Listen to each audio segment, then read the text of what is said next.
Hello, hello, hello. Okay, I think we're rolling. This is, I think, lecture 7, primarily on Mrs. Dalloway, the novel by Virginia Woolf. Um, Let me mention that for the handful of you that turned in the midterms after the window on BB Collaborate had closed, um, I'll be finished. I finished those by Wednesday, and at which point, if you did hand in a midterm to me and you're not seeing a grade on Quirkus, let me know and we'll troubleshoot it.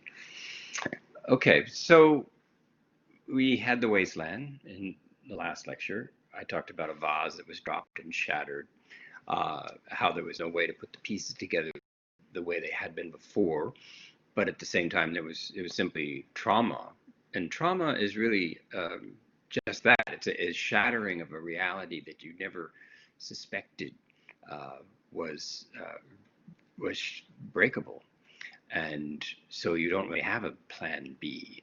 So the trauma, the shell shock that the soldiers confronted, and that we talked about when we looked at the poem Greater Love, it's when they came back from the trenches uh, that they fell apart.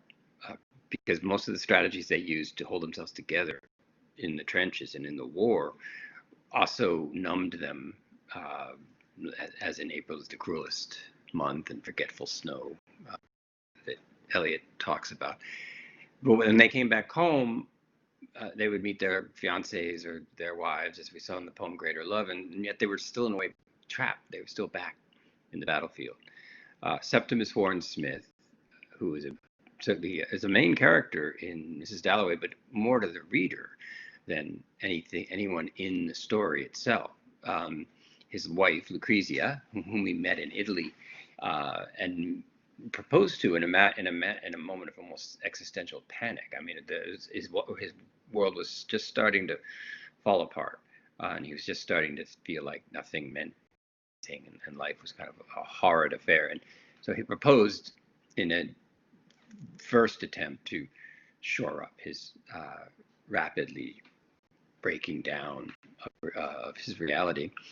Um, and it didn't work. I mean, he came back to London, he brought her, and he continued to accelerate into a more and more fragmented state. She's understandably pretty worried. She doesn't even speak English particularly, and she had this handsome British husband, and he's just falling apart in front of her eyes. And so, what exactly is going to happen to her? That's not even a question the novel will ultimately answer. It's not clear what happens to Elysia after this novel. So, because we know that Septimus will, in a sense, he will end his life because he feels like it's about to be ended anyway. So the choice that Septimus makes when he's poised on the windowsill, and Sir William Bradshaw has already dictated that he will be institutionalized. I mean, he calls it one of his homes, but it's an institution. It's one where Reezy won't be allowed to visit him or see him, because that's this idea they have. It's not always best to see your loved ones and so on. Psychiatry comes off as pretty brutal.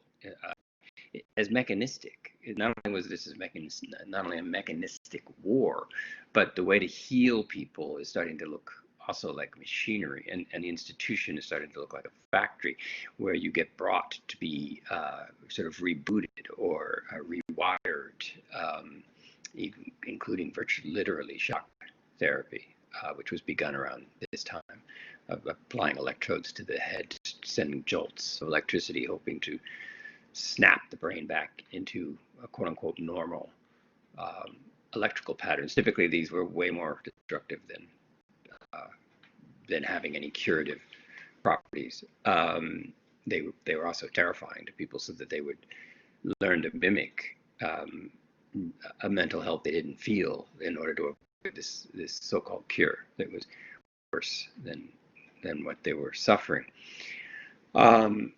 So Septimus and Clarissa are probably the two most important characters in the book, but they never meet. And while Clarissa is extremely social and it probably talks to, I don't know, 30 people maybe in the course of the day, Septimus doesn't really talk to anyone. I mean, he answers like 6 questions from Bradshaw, but they barely make sense.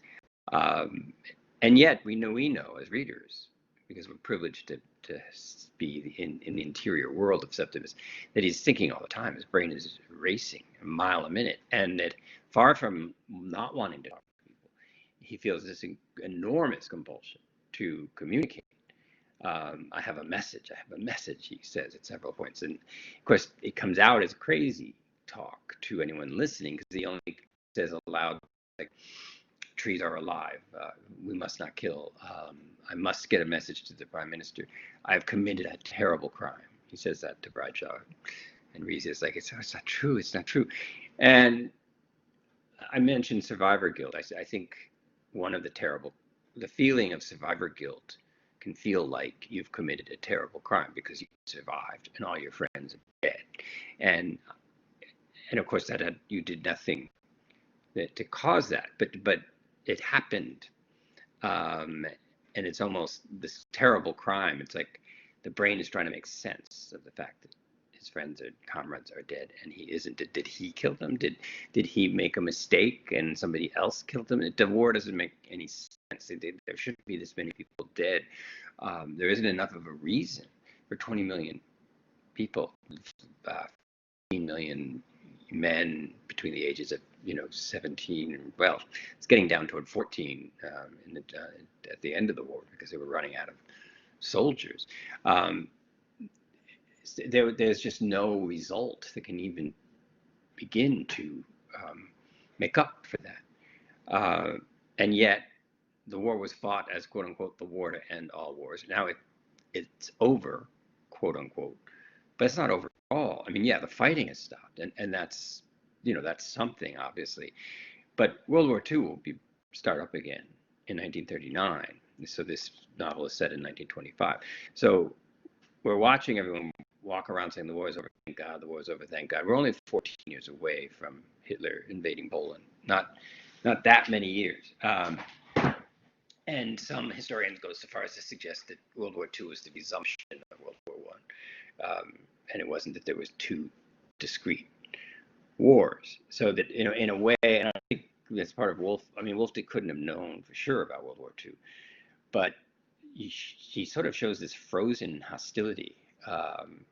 And Bradshaw he's not Hitler, but there's a kind of savage determinism about him. He's absolutely sure that he's right about everything, excuse me, and he makes decisions based on that, and he doesn't reconsider them, and they're not particularly the result of any kind of dialogue. And Clarissa dislikes him immediately on a gut level that she isn't even able to articulate. He shows up late for the party because Septimus had killed himself, and as the doctor, and he would have been called, and that would have delayed him. But she registers him as this kind of person who pins you down, and Clarissa herself is fragile. She's 52 now. She seems to have had a bout of influenza, quite possibly the Spanish flu, which killed millions. And worse, as horrible as COVID is, it was, well, I hope it was worse. It's certainly worse than what we've gone through so far. Probably at least close to 10 million people dying globally. And we were perhaps at 1 million with, are we? Heck, with COVID globally, maybe. So she's fragile, and yet she hides it well. And one of the keys to understanding this novel is whenever you sort of get confused because there's so much detail. Clarissa and Septimus are leading parallel lives in terms of the narrative, and you wouldn't guess that because he's a young, sort of working class, maybe lower middle class soldier who's now being offered his job back, a decent job as a clerk with room for promotion.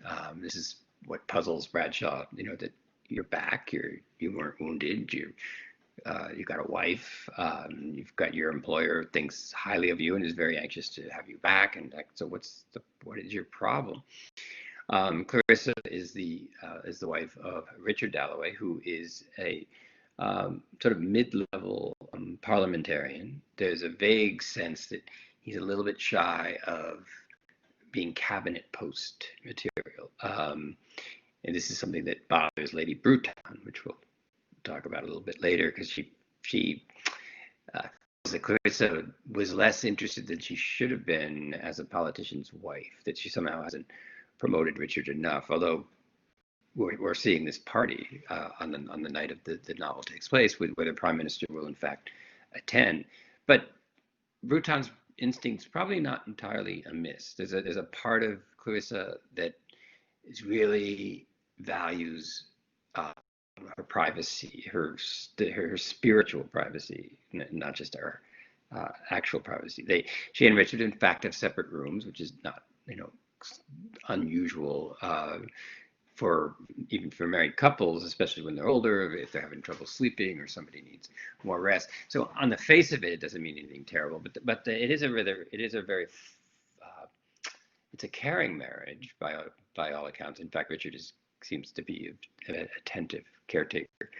It's not passionate. It's not clear that it ever really was. I mean, not to say that it was dispassionate, and of course they've had the one child, Elizabeth, but Richard was chosen over Peter Walsh, and so if the marriage has not been as passionate as one might have imagined, that's not necessarily a disappointment to Clarissa, because she had this choice, and one of the things she's thinking about all day is, what would my life have been like? Because Peter Walsh proposed to her, and we're not sure the details exactly. We get the scene where she said, "Oh, it's impossible," and ran away from him, and then we're just told summarily that she married Richard. And Peter Walsh knew it. They're all like 18 or 19.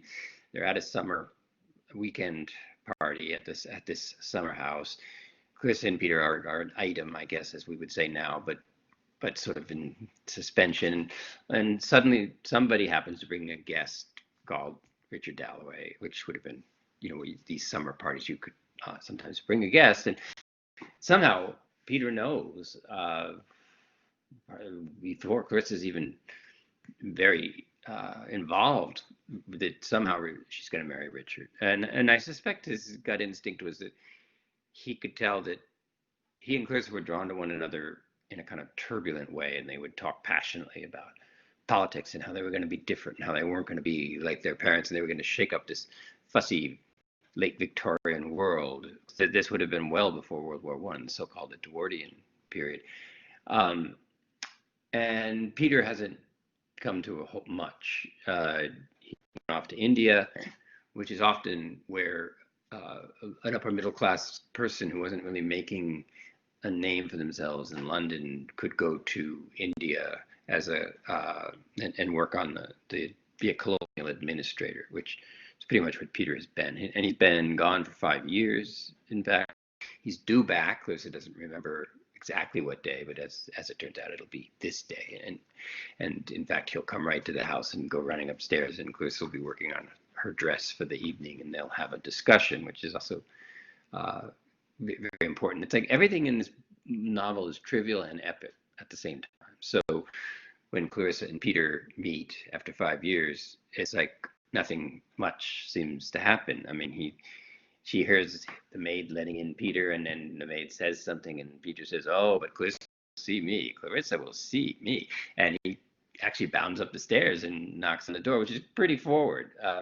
I don't think he's wrong. I mean, he's a dear friend, but Clarissa lets him in, and they sit, and she works on her dress, and he has a nervous habit of shutting and opening his penknife, which she kind of finds annoying, but she remembers. Remember, she's 52, and she's remembering with absolute clarity so many of the things that happened when she was 18. That's a long time ago. But one of the things that this novel makes so clear is that there's only the present. The past can be more present than the present, and can even foreclose the future, or so the past can just take over, almost the way Michael Fury takes over the room in Joyce's The Dead when Gabriel's trying to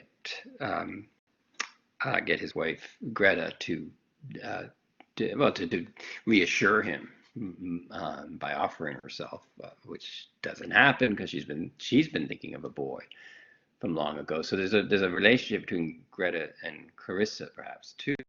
Although in Greta's case, he died at the height, when he was 18. So very hard for Gabriel to compete. Peter Walsh did not die when he was 18. Had he, I mean, because there would probably be wrestling with ghosts. But the fact is that Peter is very much alive. He's continuing to be alive.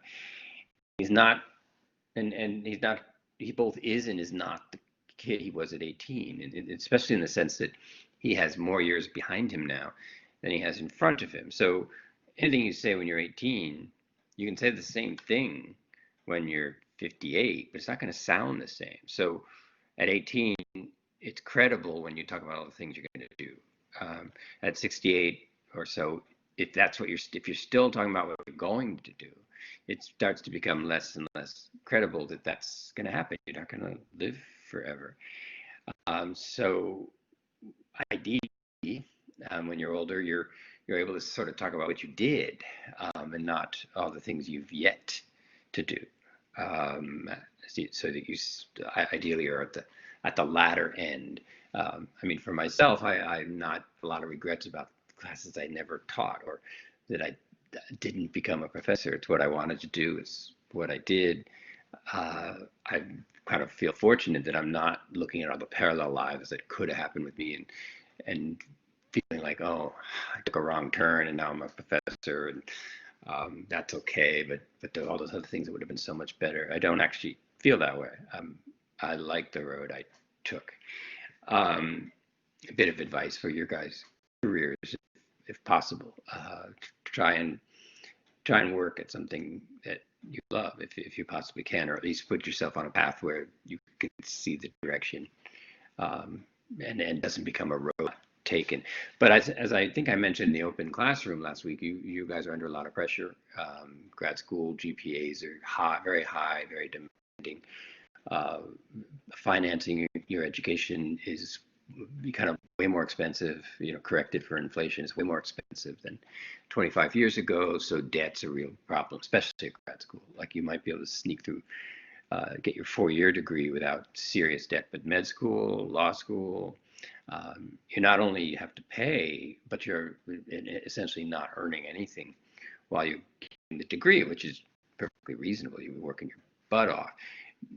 But it's not even paid for until you're either interning in some form. So there could be a lot of pressure on your generation to settle, for want of a better word. Like, okay, it's not my dream job, but it's a job.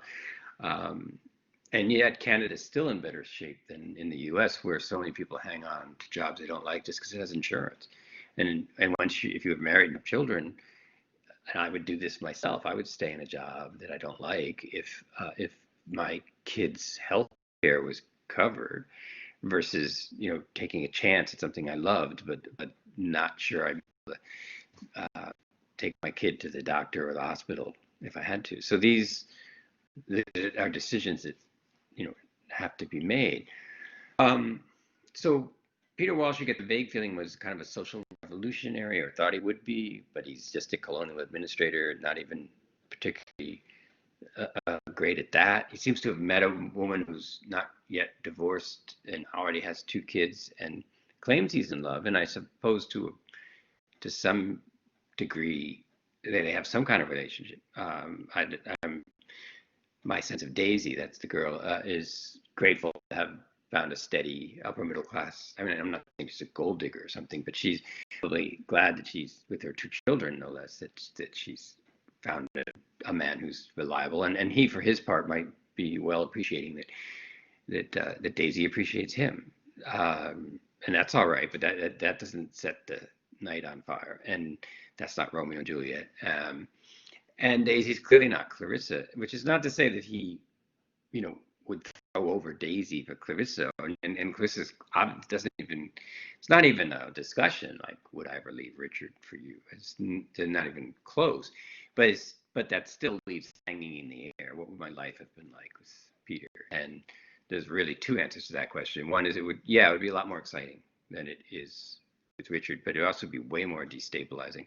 And Peter is judgy, as we say these days. I think because he was very demanding of himself, and I mean, really did not come up to the mark that much. In fact, there's talk in the novel how we need to get Peter a job. You can see how the upper middle class white, let's be honest about it, there is a network. You know, we can't have Peter walking around homeless and unemployed. Somebody will talk to somebody, and some kind of modest employment will be tended to Peter.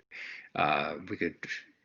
I'm not. It seems a bit dramatic to call this systematic racism, because racism works in the inverse. It's not always that people say, "Oh, I'm not going to give this black person a job." It's just that the network will privilege and pick out a white person before the black person has an opportunity. So it's not always the case that a racist says, "I'm not hiring any blacks." It's just that they aren't coming in for interviews because the line is already jammed with others who knew somebody who knew somebody. And so when you hear in the banking industry, you know, we'd like to have more African Americans on our corporate board, but none of them are qualified. But that's a very that begs the question. Well, they're not qualified because going to Harvard Business School, which is what seems to be your minimum requirement, takes tens of thousands of dollars in tuition, and then you get the connections. So systematic racism is a very touchy thing, because it doesn't have to just be people shouting racial slurs. That's why they call it systematic, which is a lot different than saying, I don't want to serve this person a meal, I don't want to cut this person's hair, which is just overt racism. So I mean, there are no blacks in Mrs. Dalloway. There's maids, Lucy. We see her from a distance. The class system is very pronounced. It is being shaken up a bit after World War I. But Lady Bruton, who is probably one of the major components of it,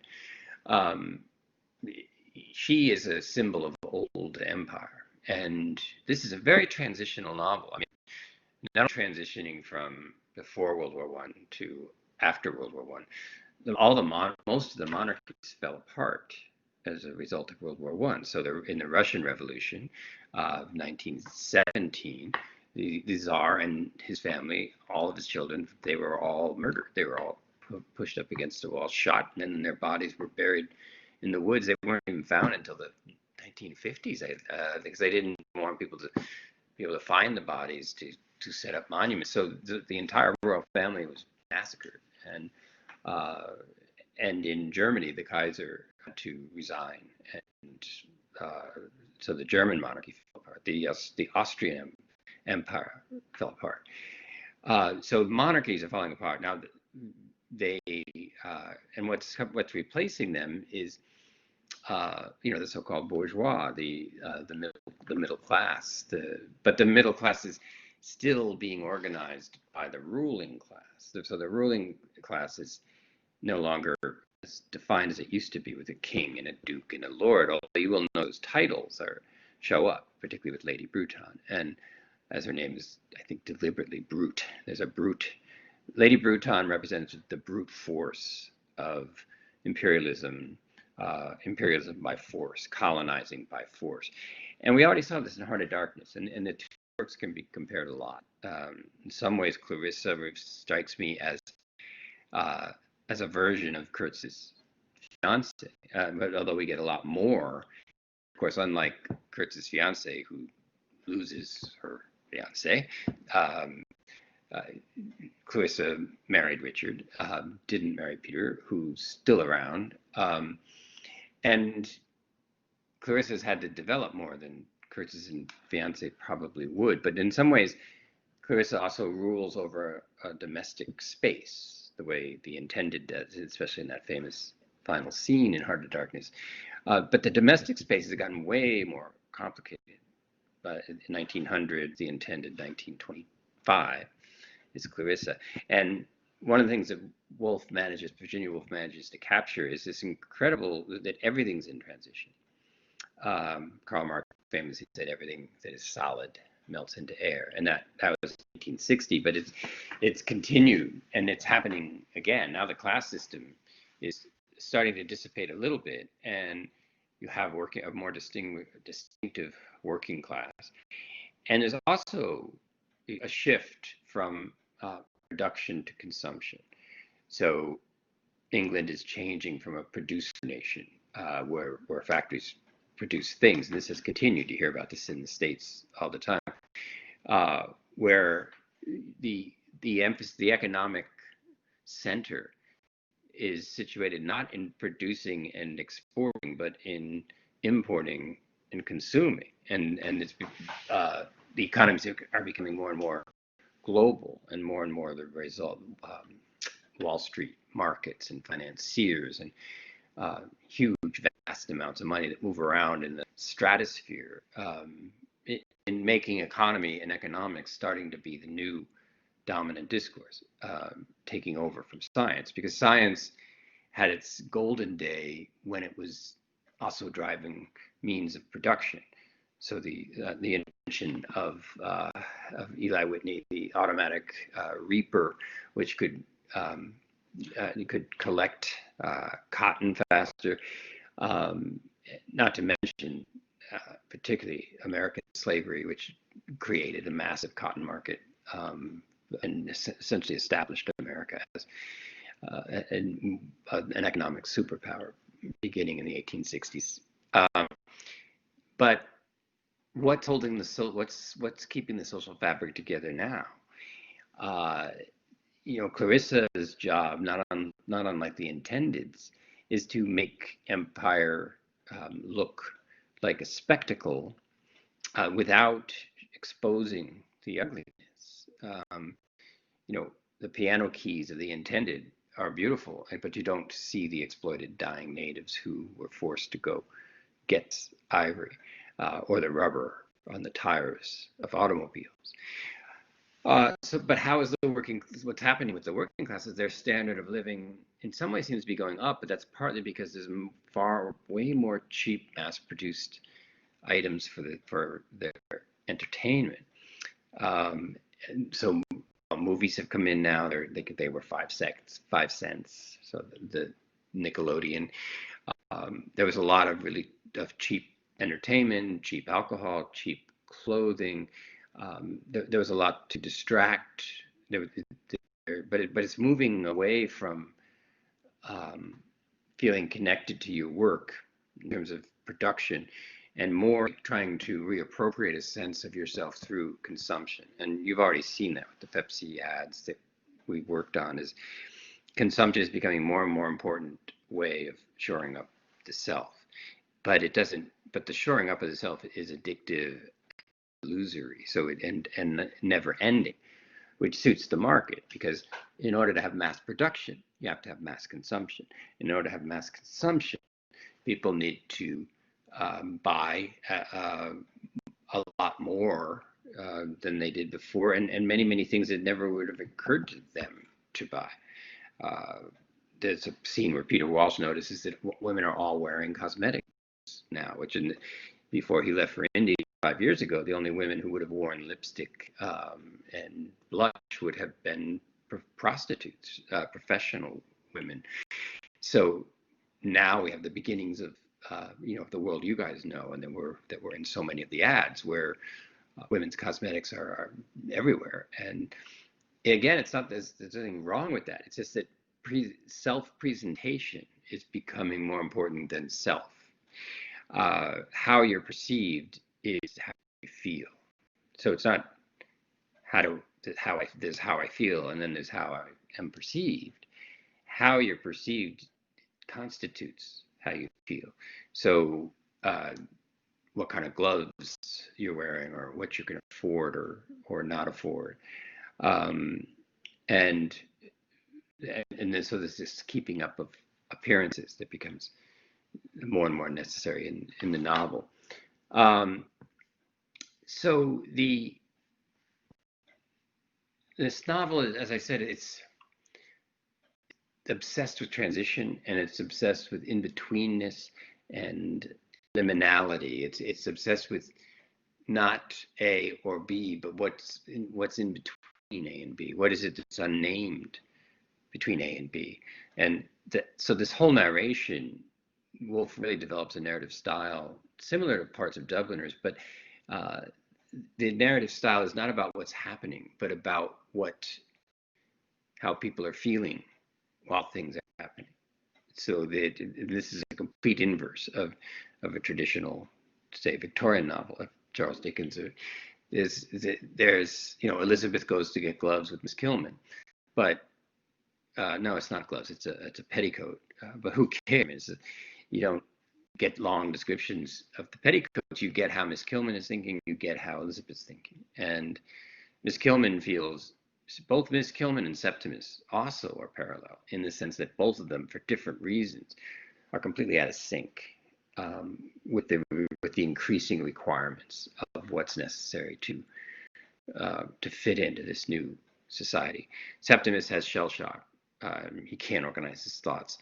Miss Killman, because she showed she's of German ancestry, and early on in the conflict, we hear that she tried to defend the Germans, which of course was made her incredibly unpopular. And now she is employed as a tutor of sorts for Elizabeth. But although one can't really imagine that relationship going on for much longer. Elizabeth's getting older. She's 17. Men are starting to notice her. There'll be some kind of courtship down the way. And at this time, women weren't even allowed to go to Oxford and Cambridge. In fact, it embittered Virginia Woolf quite a bit because she was absolutely brilliant, but women weren't going there at that time. And even though she's probably smarter than most of the people who did go there, she still resented, I think fairly enough, never having had a chance to go there. But she was quite a well-read and learned scholar, really, in her own right. But it was just all on her own time. So Septimus and Miss Killman are out of sync, and the fact that they're so out of sync makes it more clear that there's something about society that's become like a machine. This is something that the movie Metropolis will explore, and it's also Charlie Chaplin's Modern Times, which is the movie we're going to end with, and The Last Laugh, the old movie that we'll be looking at in a week or two. Society has become a machine that tells you how to feel. And increasingly, social relations seem to be organized and monitored by the society, not by individuals. It's almost like social relationships are disappearing into the products, which then create the social relations for us, and then offer them back to us. When you look at commercials even for things like Instagram or cell phones, they're selling a lifestyle. And what does it mean when you have to style your life in order to feel like you have one? What kind of lifestyle do you have is a pretty different question than what's your life like. And to say that something fits your lifestyle or doesn't fit your lifestyle, or there's a lifestyle you would prefer, that use of that word style is much more shocking than we generally give it credit for, because it's kind of it's a shocking thought that life has to be styled like a haircut in order to be life. It's because it's so external, and yet it makes sense, because if we're going to deal with Matthew Arnold's peck, which is what if nothing makes any sense? What if nothing means anything? And then you have this what Matthew Arnold would not have seen yet. You have this incredible scientifically backed capacity for mass production and for airplanes and cars, both of which show up in the opening of this novel. Gramophones are important in the Wasteland. These machines, really the prototypes of things like cell phones and laptops, because they're they're not just machines, they're personal machines, which are created in such a way that they generate a relationship between you and it. So a gramophone is a machine that just simply turns a record, but then the record is just a flat piece of plastic. But when you take the plastic record, put it on the revolving gramophone, put that, and music comes out, then for the first time ever, you can have a singer in your living room, and you can have a dance tune in your living room. And you don't have to have live musicians. I mean, we wouldn't even occur to us much now, but you used to have to go to a concert to hear music at all. I mean, maybe there'd be a little something in the street, but and we saw the lady who has the meaningless sex in the Wasteland, and then the lover's gone, and she's glad it's over, and she puts a record on, and presumably a love song, and probably feels more connection to the song. Well, definitely feels more connection to the mechanically produced song than to the actual lover with whom she's just made love, who has just left, in relation to whom she feels no connection. So that's a great example in the Wasteland of how our personal relationships have shifted over into machines, into mass-produced things that give us the feeling that our actual relationships don't. And that it's a compensation model, if not an addiction model, where we become more used to having the experience organized for us and sold back to us. The rise of pornography is another example of this, where sexual fantasy or sexual relation is so mass produced now, and so virtually mainstream, and with websites like Pornhub and so on, they can put up billboards or take out an ad in the Super Bowl. I don't know, but and they represent these stylized, to say the least, sexual encounters of every description. And so whatever your actual interactions with people, you can get your version of what you'd prefer, and at a level of mass consumption because of mass production. Even the introduction, every mechanical innovation that interfaces with individual consumers, almost immediately, in almost every case, is initially colonized by pornography. So when photography came into vogue, the photographs that were most done and most sold were erotic postcards, and certainly with the webcam. I don't even know what's going on with Zoom right now, but I can guess. I mean, by far the biggest moneymaker on the internet is still pornography, and I'm not even complaining or judging or preaching about it. I'm just saying it's the truth. And what I want to say, whether it's deodorant or pornography, it's the same dynamic, where it's easier to have our social relations organized for us, manufactured and sold to us, than to go through the confusion of trying to figure out what's happened to ourselves. Even within Hollywood cinema, which was beginning to develop more, and I'll be guest lecturing in the B75, I think it is, on the cinematic genres. I think it's going to be romance, horror, and science fiction. I'll be offering some guest lectures. So sign up for that if you haven't already. If you want a B-level class, quote unquote, with me, sign up for that one, because I've taught the class, and now that I can tape, I'll be taping some of the lectures in there, at least part of it. Like I'll go 45-minute lecture or something, and Professor Flynn is overseeing the class. So the Hollywood romance and the Hollywood horror and Hollywood science fiction, these are all beginning also to form the way they are forming as compensation for all of the insecurities of modernity. So as you guys know, in the case of Hollywood romance, modern love now has to take place in an urban setting, where how do you meet people? The problem isn't that you don't meet people, it's that you meet them all the time. How do you meet the love of your life on a subway? Part of us wonder if it's even possible. So you get things like Pretty Woman. A financier meets a street prostitute, and somehow they're the love of each other's lives. That takes a lot of working out, but it's also reassuring to the viewer of the movie that true love can find its way through this mass-produced, mass-consumed, just the masses. So in terms of going back to Mrs. Dalloway, we're seeing the very, very beginnings of this. So one of the things that Virginia Woolf sets this up is the opening of the novel. Mrs. Dalloway said that she would get the flowers herself, for Lucy had her work cut out for her, and the men would be coming from Rumpelmeyer's to take the doors off their hinges.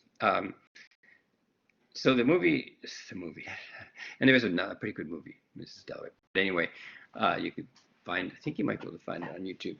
But I wouldn't just watch it. It's different, and they leave out a lot, and it doesn't have all the internal voices. But the novel opens with Mrs. Dalloway trying to assert herself. Mrs. Dalloway said that she would get the flowers herself. And so in one sentence, we have Mrs. Dalloway, she, herself. It's kind of overkill. And we'll see this with Clarissa throughout. Is she Clarissa or is she Mrs. Dalloway? Sometimes she feels like Clarissa, who was 18, who wasn't married. Others, she feels like she's Mrs. Dalloway. People see her as Richard's wife. Certainly Lady Bruton doesn't invite her to lunch because what's the point? Richard's the man. Richard's the one who does things. It's Clarissa's job to improve Richard's career, and Lady Bruton feels that Clarissa's has been overly concerned with herself. From Clarissa's point of view, she's not fully prepared to sacrifice and disappear into Richard's career. It's interesting that Mrs. Bradshaw, Lady Bradshaw, Sir William Bradshaw's wife, Woolf goes out of her way to talk about how much she's disappeared into her husband. She simply seems to have no separate, and one can only imagine being married to him, that would have to be the case, that it has to be his way or the highway, and her job to be the woman behind the man. Clarissa hasn't entirely done that, and Richard hasn't entirely minded, perhaps. Richard may not be vying to be prime minister, and I think he does love Clarissa, and it's fairly evident, although the safest way to show his love is to be caretaking of her. Have you had your nap? Have you done this? Have you done that? He buys her roses, and he's excited that he said, I'm going to walk in, I'm going to hand Clarissa the roses, and I'm going to say, I love you. And he walks in, and he hands her the roses, and he says nothing, which does not mean he doesn't love her. And then it's Clarissa says, oh, but she knew, and Richard says, oh, but she knows, and that's true enough, but it just shows the limit. I mean, Clarissa wants and is frustrated by this. She wants her own space, and she wants to feel more passion and intimacy, and it's kind of hard. It's hard both, and probably she and Richard have worked out the balances maybe as the best it's likely to be worked out, because Richard, for his part, doesn't seem to, unlike Gabriel, he seems very different than Gabriel Conroy, because he doesn't seem to turn to Clarissa every minute to shore up himself. He just trots off to Parliament and disappears all day and comes back home, and he very much wants Clarissa to be there. She's the heart of the household, but he doesn't need her to reaffirm his worth all the time, which on the one hand is good, but it's always a trade-off. Really wanting and needing somebody's admiration is one of the foundations of intimacy. But like with everything else, there's a thin line. If you become so-called codependent, where you just constantly demand affirmation from the other person at such a furious rate that the other person starts to feel like a rubber stamp, that they have only one purpose, and that is to say, you're great. No, you're great. Oh, that's interesting. No, that's so interesting. And if they fall off from that task, the other partner becomes either insecure or jealous or demanding, and those relationships can bind together in a way that's not terribly healthy, or they break apart. So codependence is different than mutual dependence. And that's one of the things this novel's about. It goes all the way back to Oscar Wilde and the picture of Dorian Gray. one way to shore up was to exploit others. We called it the vampiric relationship of self to other. So William Bradshaw's a pretty good example of that. He preys on these poor people. It's how he makes his living. It's probably how he got knighted. Because he's doing a service, he's cleaning the streets of people like Septimus, whose very breakdown is going to make people uncomfortable, and his very existence as a shell-shocked soldier threatens to expose this rather brittle insistence that it was June, it was a beautiful day, the war, thank God, was over. They say that like 12 times, and then after a while you're like, you're saying this over and over again because none of you don't fully believe it. There's a way in which the war doesn't feel over, and that's true. Because the war. They've stopped the hostilities, but the thing that brought about the hostility hasn't been adjusted at all. They haven't adjusted capitalism. They haven't adjusted colonialism. They made the further mistake of crippling Germany's economy because they won and Germany didn't, creating the kind of black hole that Hitler would eventually emerge from. You can't, if you decimate a country, give it no fair chance of ever being on equal footing, you potentially you're either going to have a burnt out colony, or you're going to have a place that's going to wait and bide its time, have nothing to lose, and come back as Nazi Germany and take over nearly all of Europe before that war was also pushed back. And none of that's being nobody wants to talk about that. Nobody wants to talk about that they don't know why World War I happened, and they don't know what they have to show for it. They don't want to talk about that either. Nobody's really talking about anything. And what's ironic here is that Septimus is desperate to talk, but he's come back to a culture that doesn't want to hear anything that he would have to say. And this is one of the things that aggravates trauma and shell shock, is to be met with denial and discomfort. And this goes for domestic abuse too. And it's very hard. It's hard enough for a child to say that an adult is abusing them, especially when the abuser is saying, you'll lose your parents, or bad things will happen, or and then even if you overcome all of that, there is the lots of people, even people who care about you, are going to have they're not going to want the family torn apart, so they're going to want to think that you're exaggerating it, or it just happened once, let's not go on and on about it, and so it's overwhelming for the child. And in a way, this is like the abused child of a household, except the household is England, and he was shattered by a war that was only fought out of an excess of money and militarization. And what people want him to do is say, I'm a brave soldier who returned, and they want to give him medals, and they want to give him a good job. And so they want to do right by him, in quote unquote. But the subtext of that is you have to play ball with us. You have to support our narrative that the war was somehow a beautiful, gallant affair, and the God is on our side, as people say, or we won because we should have won, and we're grateful to you, Septimus. You were a big part of that. And but none of that feels right to Septimus.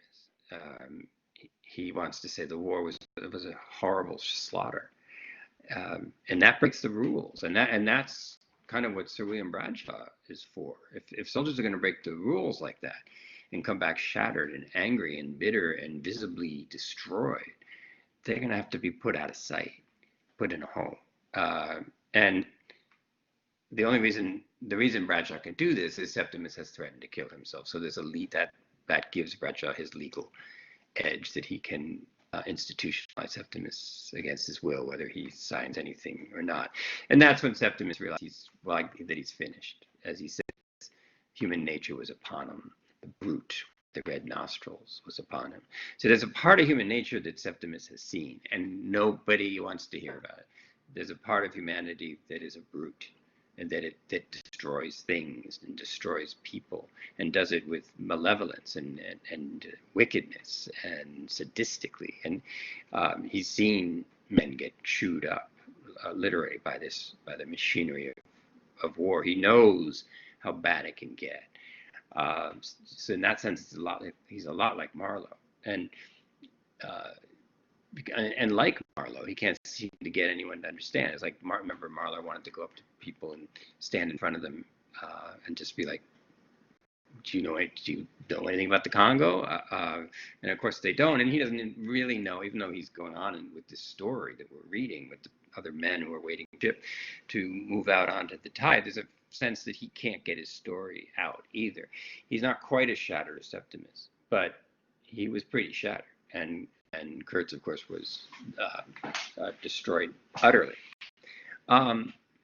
So how one of the ways that that Clarissa shows the transition rather brilliantly from an organization, from a society organized around the monarchy to a society organized around consumption, is she has two main things happen in the first third of the novel.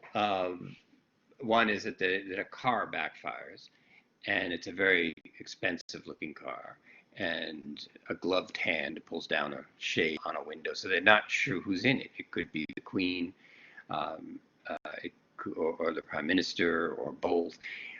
It's a very important car, and that represents the world that is fading out, especially the thoughts that it's the Queen. And the other thing that happens that competes with this car, a spectacle, is that there's an airplane up in the air, and it's circling, and it's trying to write something. And the interest in the airplane quickly replaces the interest in the car, because the car has a general sense of, wow, history is passing before us, power is passing before us, like a royal procession. But that form of social organization is fading out. People aren't feeling that quite as much, although a lot of people stand and salute and seem to be showing respect. Although there's some Irish people who are having a fight in a bar when the car goes by, like a shout out to Dubliners, where the Irish would be very impressed with British pomp since they suffered the colonization. And the airplane also seems more transcendent. Literally, it's also new. I mean, it's flying. It's a flying machine, and it seems sacred, or at least mystical, in the sense that it's literally writing on the sky, and no one's sure what it's writing. So there's something much more religious about the airplane now. There used to be that the Queen and the car and all the pomp and circumstance, that would have the Queen was the appointee of God, and so the sacred came through the monarchy. It's not coming through the monarchy anymore. It's coming through this airplane, which is writing in the sky. And what's sitting in the sky? The name of a candy, toffee, Cremo, Kreemo, which is a brand name of some toffee, some local little candy. And this is brilliant on Wolf's part, and I think quite prophetic, because the trivial things like candy are being mass produced now. So people who never didn't have candy before can have candy now. And I'm sure on Halloween you saw bags and bags of it. It's all over the place. You can get wheelbarrows full of candy for not that much money. And in some ways the organization of ourself has switched over to that kind of consumption. And it's not just candy that's called things like Starburst and Three Musketeers and Snickers, and they're advertised, and mostly candy is advertised as the reward that you deserve. Either I think Snickers or Mars bar, where they would show these kind of obnoxious people, and then they'd take their break with the candy bar, and the slogan was, "This guy deserves it, Snickers, you certainly." So the candy punctuates, the candy is this mass-produced reward. It doesn't say what you did or what you should do or how do you earn candy. It just says you deserve it. You deserve a break today. What's the famous, maybe still is, one of McDonald's. Was it McDonald's? I don't know. One of them, one of the fast food chains. But this idea that you deserve it, you need a break, and you should have this break. And then a fairly cheap mass-produced object is offered. Part of the problem is it's not related to, there's no direct correlation of effort and sacrifice to result, which is one of the points I was trying to think about the grade point average. The grade point average is just a number. It's not really it's meaningless in itself. It's just an indicator, but it doesn't tell anybody anything about what kind of experiences you had, good or bad, listening to my lectures, reading these books, watching the movies, and so on. That's not in your GPA. All the GPA says is 3.8, which is absolutely empty. There's nothing inside a GPA, but its position as the arbiter of your value makes it look way more important than anything that actually happened to you while you were taking a class. So it's the problem of price and value again. Your GPA is your price, what you've actually learned in your 4 years, and how you developed as a person. That's your value. But unfortunately, those, as in Dorian Gray, they get flipped, and you're taught to only care about the price, and you don't know the value. You're not encouraged to know the value of anything. Sometimes I've said to my students in first year classes, that's if I had your degree in a pile here on my desk, and all you have to do is come down here and I'll give you your degree and you're done. You have your 4-year degree. You've got your BA. How many of you would do it? And people are reluctant to raise their hand, but I think the point gets made. There's a sense of, well, hell yeah. I'm in my first class and I graduated 4 years in one day, and no more tuition, and I can go get a job. I mean, yeah. But what I was also pointing out is then what we're saying is that education itself has zero value in the marketplace, and to some extent that can seem to be true. What does reading? How is Mrs. Dalloway going to monetize you in the marketplace? I actually think it does something, but I couldn't tell you what exactly, because, or any of the books that we're doing, how are these supposed to get you a job? I mean, you can get a job as an English professor. There's something intangible about what humanities classes do for you, that it's very hard to put on a CV. I mean, if you take a course on how to write code for a specific computer program, that could lead directly to placement in an office somewhere, because you're the guy or the girl who knows how to do Adobe or Photoshop or graphic illustration or something like that. It's very specific. And in fact, places like Centennial College and the 2-year college is ascending much more rapidly than the traditional 4-year University of Toronto, Harvard, Yale, Brown, all those degrees. And I get it. I mean, I'm the one teaching humanities, and I think when a student says to me, I took 4 years, I majored in sociology or English or history, but now I'm doing 2 years at Centennial to get my registered massage therapy certificate so I can get a job. And increasingly, as you've probably noticed, UTSC is collaborating with Centennial, which makes sense to me, because I would not want to see it as an either or. I don't want to say that. Obviously, I don't want to say my classes are pointless, but I also am not about to say that a class that allows you to be a registered massage therapist is pointless either. Obviously, it isn't. What ideally, again, you have to look balance. There's also more to life than working in the massage clinic. There's your relationships. There's how you feel about life, religion, people you love.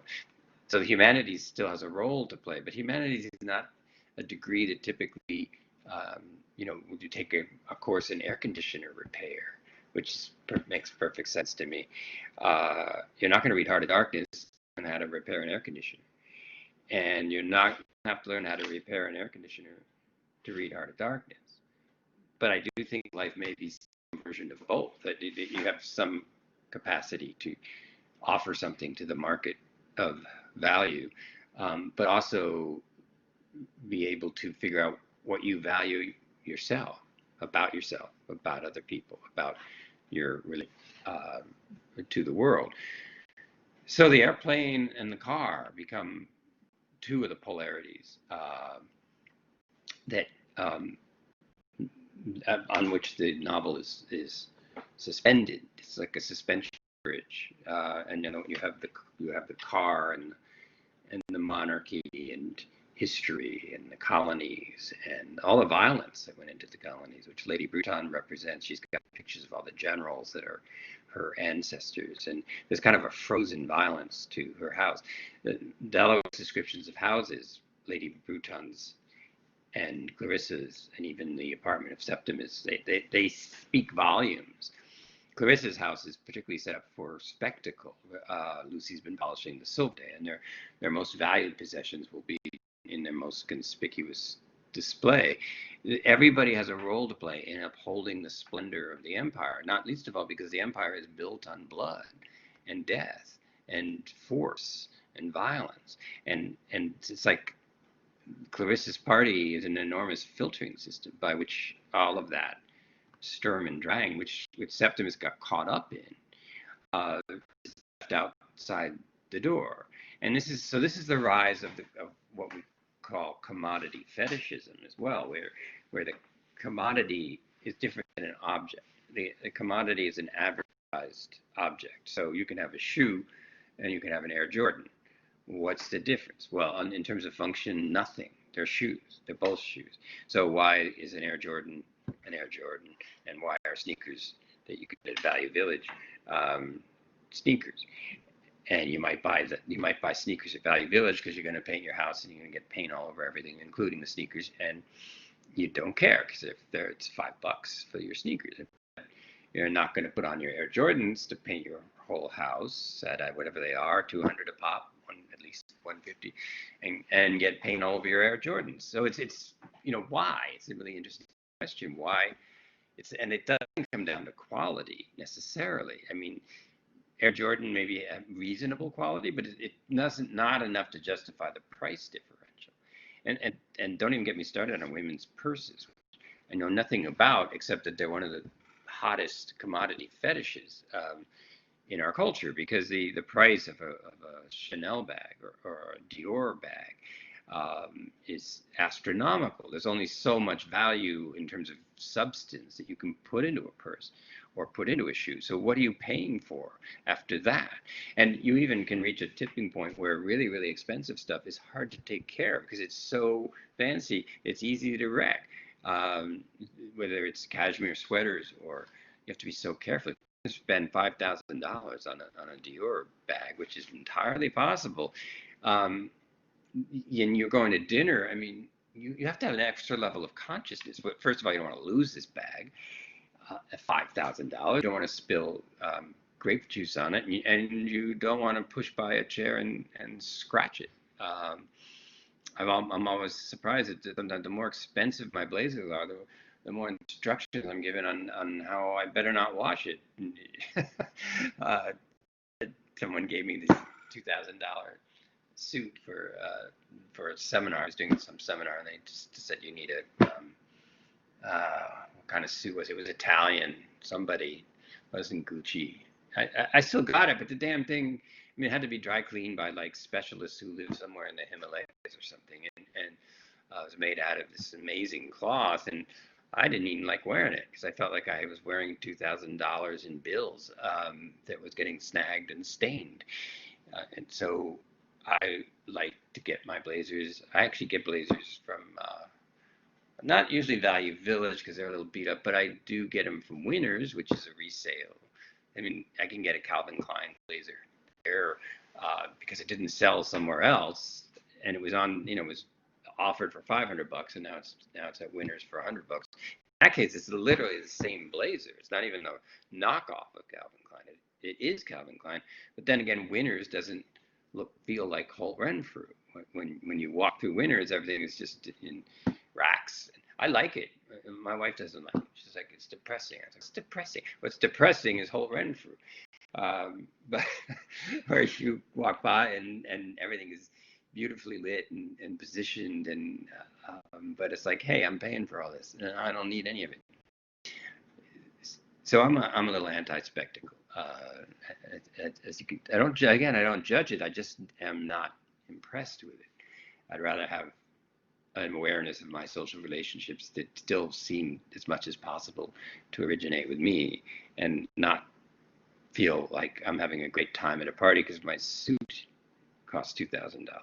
And and the same thing can happen with Facebook. I mean, how many of you have gone to a party and not felt like they've really gone to the party until you post the photos on Facebook? Like, weren't you there? I see my kids doing this, and they're like, "Oh my God, look at this! Oh my God, look at that!" And I was like, "Yeah, that's you. You were there. What are you looking at? You're looking at you looking when you were looking, but you weren't looking because you were doing selfies. So you have to look at the pictures later because you weren't being there when you were there, but you're there now that you're not." Like, God, Dad, it's such a bummer. But I guess so. It's amazing how much we're not there when we're there. In fact, we're there to do something so that when we're not there, we can see what it was like to be there. And that means we're literally trying to buy our experience and into a form that we can bring home and hang on the wall or refrigerator or whatever the case might be.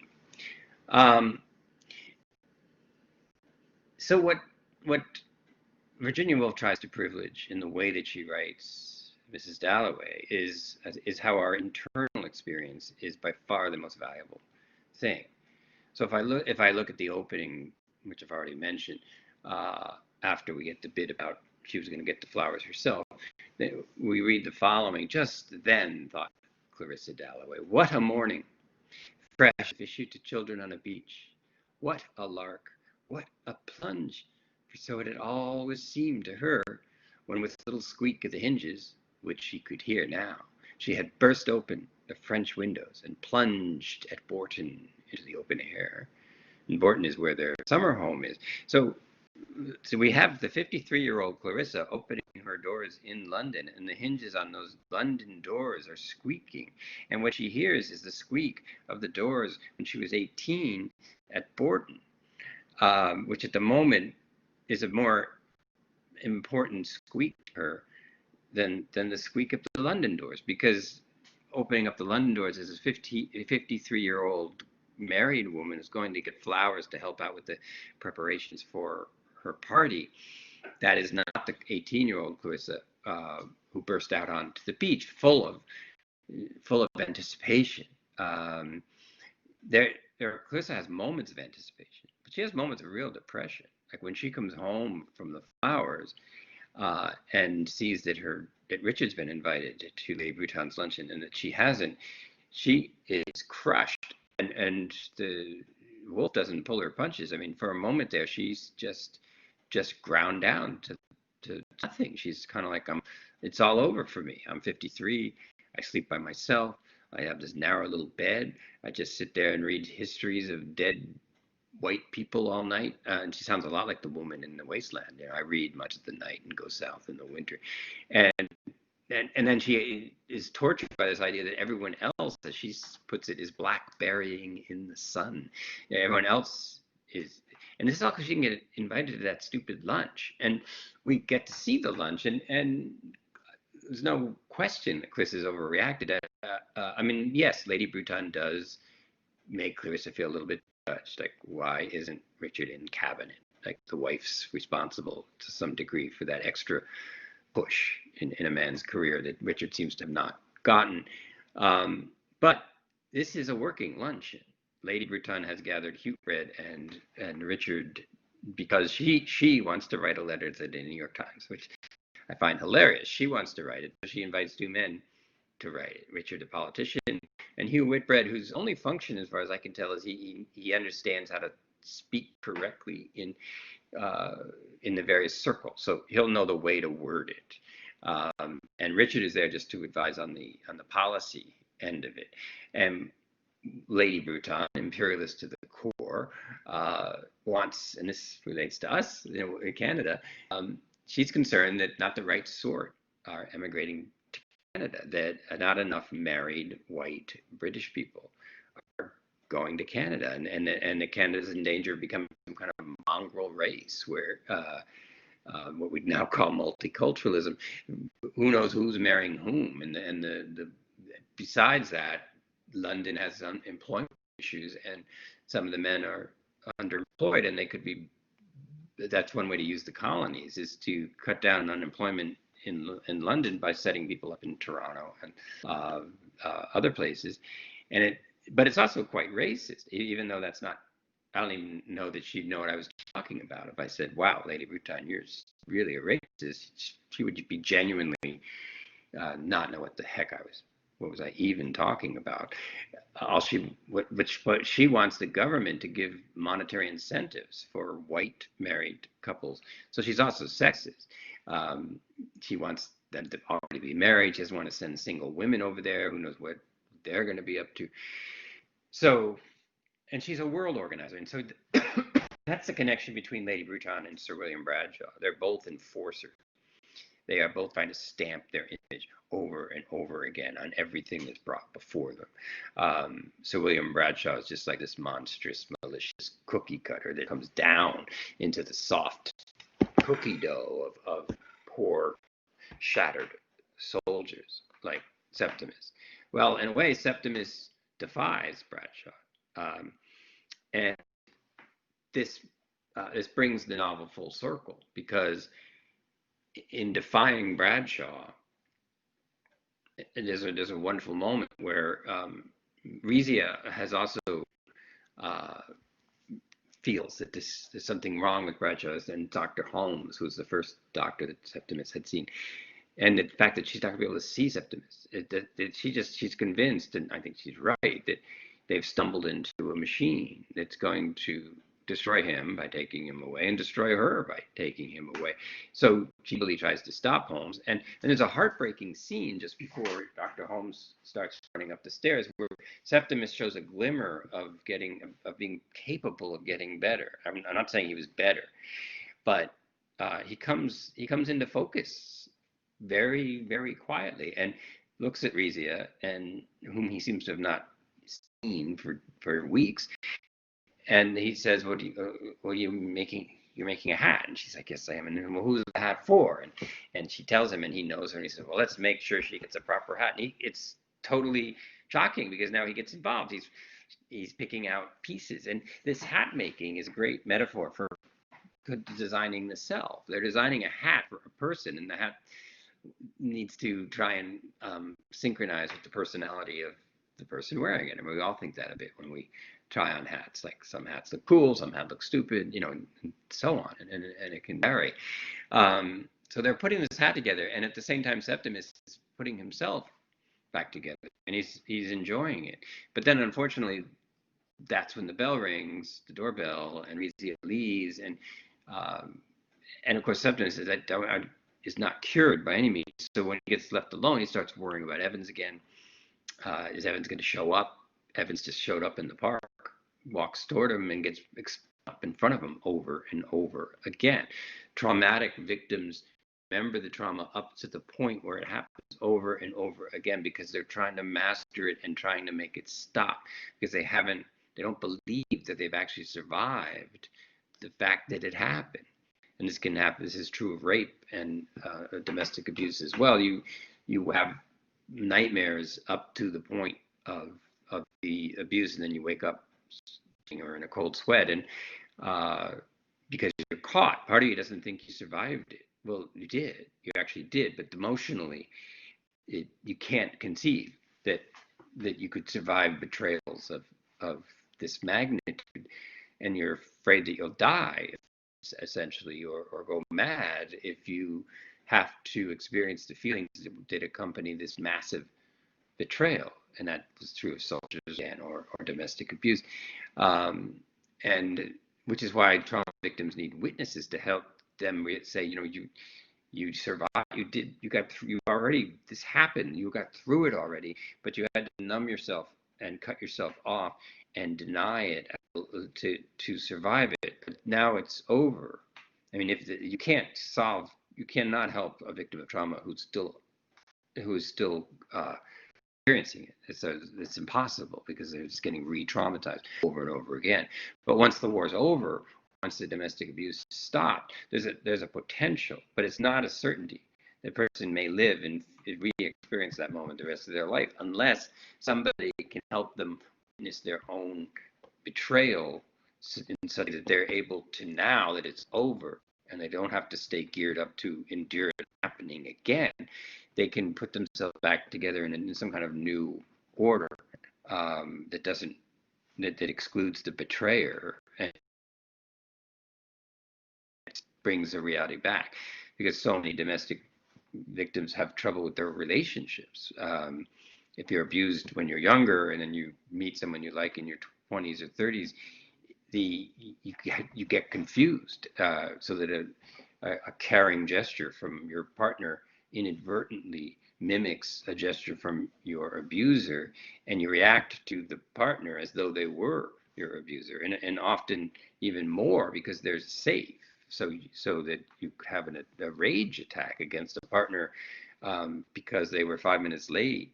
And you can wreck the relationship in one encounter because the other person, reasonably enough, is like, oh, I didn't deserve any of that. What the heck was that?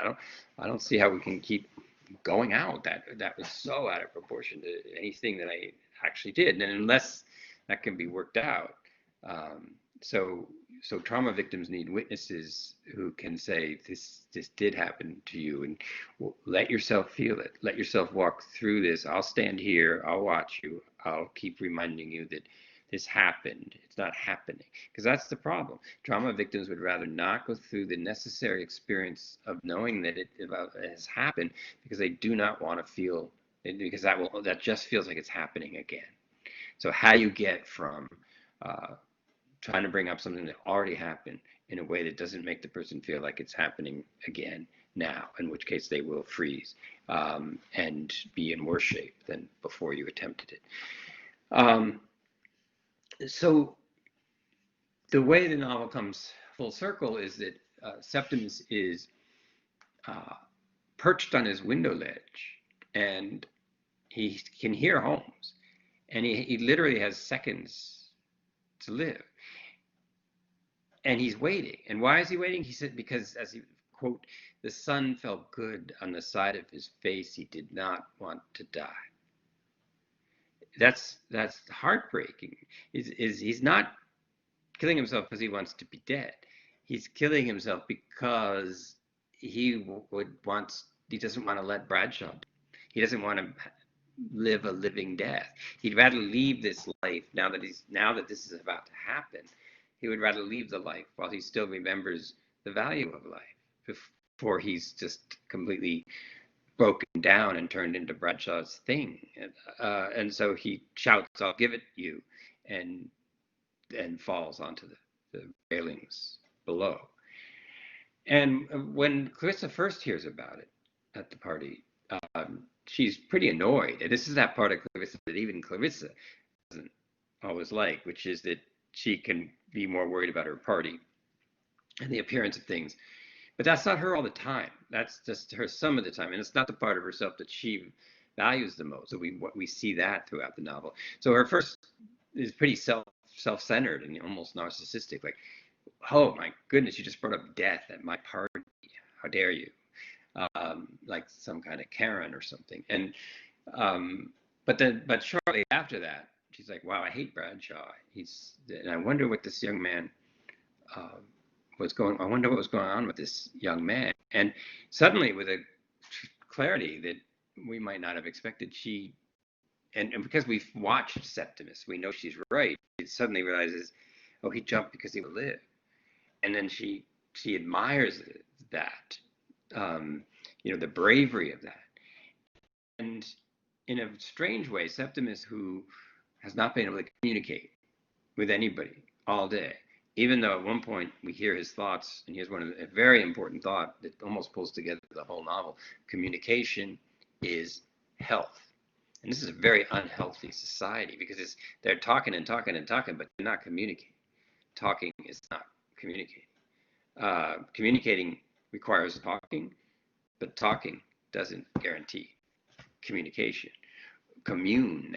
Uh, only a talking that resonates in such a way that when someone speaks back to you, you find in what they've said both what you said to them and what they're saying now, and that creates a communion. Uh, Too much talking is people talking at each other, people talking or people listening to other people talk, but really they're not listening at all. They're waiting for the other person to shut up so they can say what they already want to say. They're not listening. So talking without listening is never communication. It's basically just push and pull, where it's like you're sitting there and you're listening, and all you're hearing is blah blah blah blah blah blah blah blah blah, while you formulate the thing you want to say. If they would just shut up. Um, I'm not saying that doesn't happen to everybody, because I think it does, but it's not listening. It's not communicating, and that's one reason Septimus isn't able to talk to anyone, because he's not interested in doing anything but communicate, and nobody wants to hear what he has to say. So it can't happen, or can it? Because weirdly enough, Clarissa gets his message. The message, he sends a message. He's not sending it to Clarissa that he knows of. She wasn't expecting to get a message from somebody she never met named Septimus, but she does. And it reminds her of the value of life. And because Clarissa potentially, we've seen these moments throughout the day where she could go either way. She could go into a depression that could even go so far as to be suicidal. We saw that when she was invited to Lady Bruton's. Or she can do having that kind of empathy, because she's Dorian Gray. She can also make an offering to people through her party, through her presence. I mean, she's so important to Peter Walsh. She doesn't even know why, and there's a magic to Clarissa that she herself doesn't always know, and she's not always that impressed with herself, and she has respect issues, self-esteem issues that send her down a rabbit hole of depression and a sense that she doesn't matter and that she's trivial and silly. And there are probably plenty of people that would tell her that. Even Peter, the beloved Peter, once said, "One day you'll be a hostess standing at the top of the stairs." And that's exactly how the novel ends. She's standing at the top of the stairs. She's a hostess. But Peter Walsh has this moment of terror where he's like, "But where was Clarissa?" And he turned, and there she was. I mean, she is his lighthouse. She is his beacon. She needs to be a part of his life, or his life is darkness. So his snide remark at 18 that someday you'll be an establishment person, and you'll be a sellout and all that, technically true, but not. But he didn't value it. I mean, Clarissa, even if she's doing something social and so on, there's a part of her that makes people care about their life in a way that makes them aware of their life.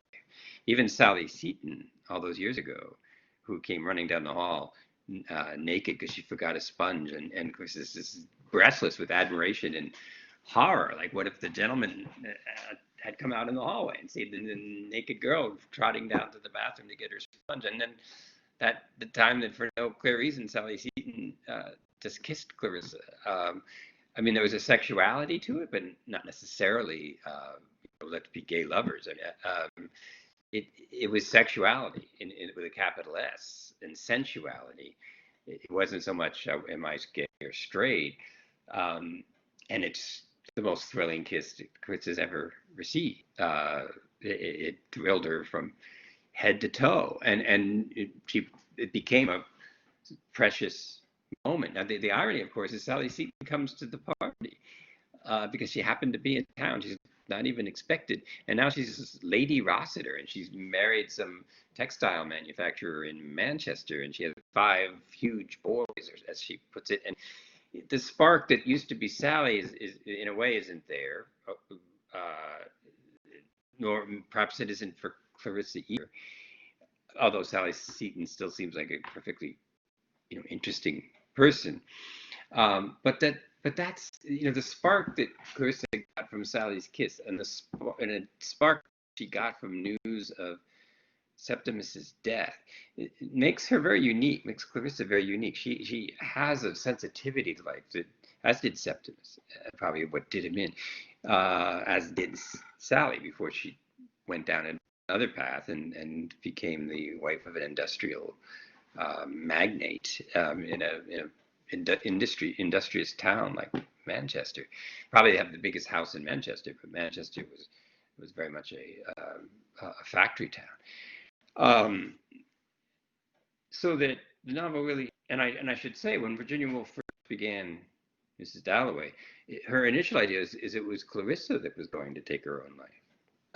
And somehow, as she wrote, she realized that Clarissa was in danger of turning toward the suicidal, but she got more interested in the ways that Clarissa might not.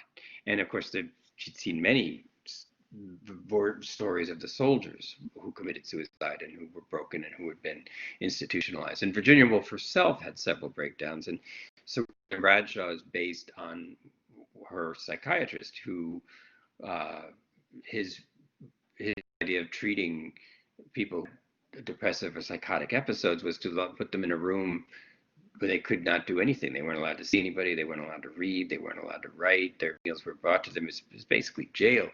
And this would make them better. And that's what he explained. That's what he's going to do to Septimus. In most cases, the people had psychotic breaks and never recovered. I mean, they were put into solitary confinement. Luckily for Virginia Woolf, she had strong advocates. So she did a little bit of this so-called rescue, but not to the exclusion. And if any of you have read The Yellow Wallpaper, the short story that gets anthologized a lot, that's another woman who's kind of victimized by the so-called rescue, by the same psychiatrist, in fact, that Woolf had seen, a very influential psychiatrist. So Bradshaw's psychiatry is sexist, racist, classist. That's his cookie cutter method. He just makes everyone, stamps his own impression, his own image on everybody that comes before him.